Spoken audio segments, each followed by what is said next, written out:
Claude Maire, bonjour. Bonjour. Alors vous prenez vos fonctions après une année assez agitée pour Air France dans notre région. Est-ce que la fronde liée à l'arrêt de la desserte aérienne de Roissy est passée selon vous?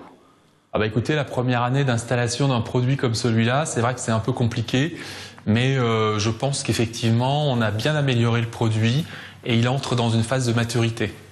Alors justement, vous avez fait beaucoup d'efforts pour compenser cette suppression en améliorant votre service TGV puis avion, avec notamment la prise en charge des bagages de bout en bout à l'aller.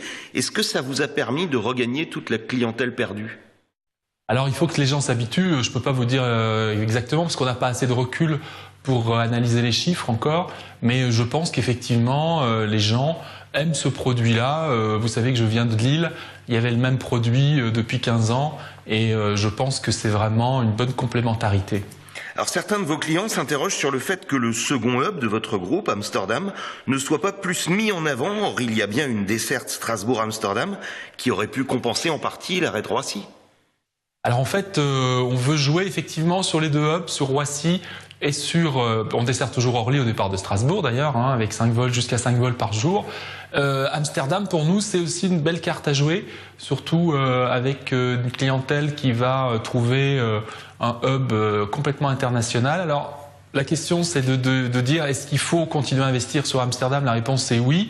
D'ailleurs, nous avons 3 avions par jour et nous mettons des capacités supplémentaires. C'est-à-dire qu'avant, nous avions 3 fois 50 sièges par jour et maintenant, nous mettons 2 avions avec 70 sièges. Donc, c'est vraiment une volonté d'investir sur Amsterdam également.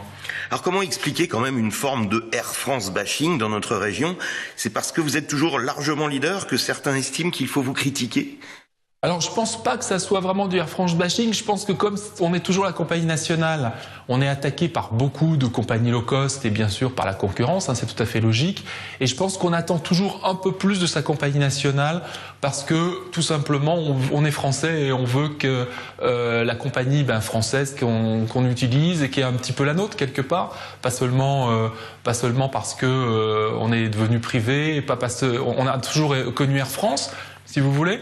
Et on veut toujours que sa compagnie nationale soit la meilleure et on essaye de l'être dans tous les domaines. Alors mais c'est pas facile. Vous dites on est français, mais autre trait de caractère de certains Alsaciens, tout ce qui vient de l'autre côté du Rhin est toujours mieux, les voitures, les jus de fruits et même parfois le transport aérien.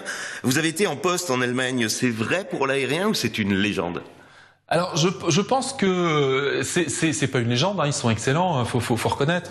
Quand on voit le nombre de voitures qui circulent en Alsace, je pense qu'il y a pas mal de gens qui ont beaucoup de goût avec des marques allemandes.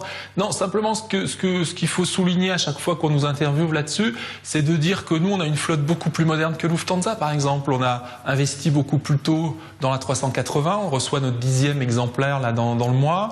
On a des 777, on a investi beaucoup on a acheté des A350, on a eu la 340, on est beaucoup plus en avance sur la flotte et sur la jeunesse de la flotte que bien d'autres compagnies européennes en fait. Claude Maire, merci.